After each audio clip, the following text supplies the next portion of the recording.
அஸ்ஸலாமு அலைக்கும் வரஹ்மத்துல்லாஹி வபரகாத்துஹு. உபகாரம் செய்யும் மனப்பான்மை.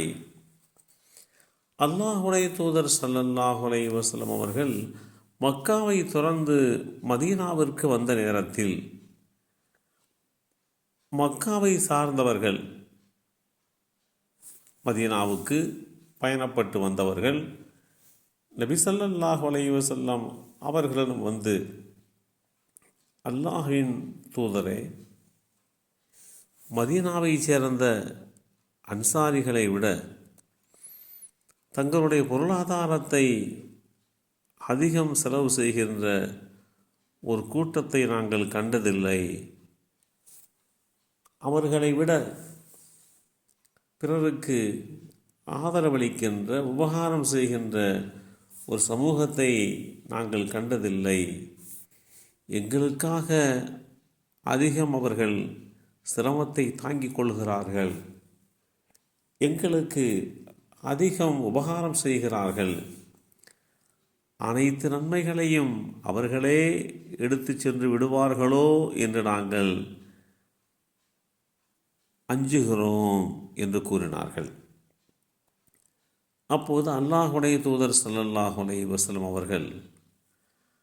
அவர்கள் செய்யும் நற்காரியங்களை நீங்கள் புகழ்ந்து அவர்களுக்காக நீங்கள் பிரார்த்தனை செய்து கொண்டிருந்தால் அவர்களின் உபகாரத்திற்கு நீங்கள் பிரதி உபகாரம் செய்தவர்களாக ஆகிவிடுவீர்கள் என்று குறிப்பிட்டார்கள்.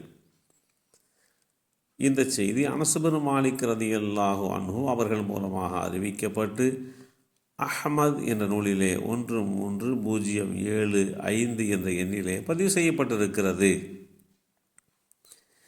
நன்மைகள் அனைத்தையும் அவர்களே எடுத்து சென்று விடுவார்களோ என்று அஞ்சும் அளவிற்கு மதீனாவை சேர்ந்த அன்சாரிகளுடைய உபகாரம் அமையப்பெற்றிருந்தது என்பதை நாம் காண முடிகின்றது. வேதமறை குர்ஆனிலே அல்லாஹ் குறிப்பிடுகின்ற போது, பிறருக்கு உதவியும் நன்மையும் செய்யுங்கள், அதாவது உபகாரம் செய்யுங்கள். நிச்சயமாக அல்லாஹ் பிறருக்கு நன்மை செய்பவர்களை, உபகாரம் செய்கின்றவர்களை நேசிக்கிறான். அல் குர்ஆன் அத்தியாயம் 2 சூரத்துல் பக்ரா வசனம் 195 இந்த செய்தி தெளிவுபடுத்தப்பட்டிருக்கிறது. உமர் ரலியல்லாஹு அன்ஹு அவர்கள் 400 தீனாரை ஒரு பையில் வைத்து தன்னுடைய வேலையாரிடத்திலே கொடுத்து அபூ உபைதா ரலியல்லாஹு அன்ஹு அவர்களிடம் கொடுத்துவிட்டு, அவர் அதை என்ன செய்கிறார் என்று நீங்கள் பார்த்து வாருங்கள் என்று சொல்லி அனுப்பினார்கள். அவரும் அந்த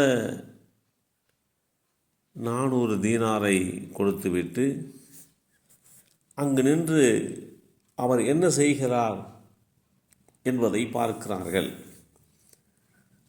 அதை பெற்றுக்கொண்ட அபூ உபைதா ரலியல்லாஹு அன்ஹு அவர்கள் அதில் இருந்து கொஞ்சம் கொஞ்சமாக எடுத்து தேவையுடையவர்களுக்கு கொடுத்து அனைத்தையும் முடித்து விட்டார்கள்.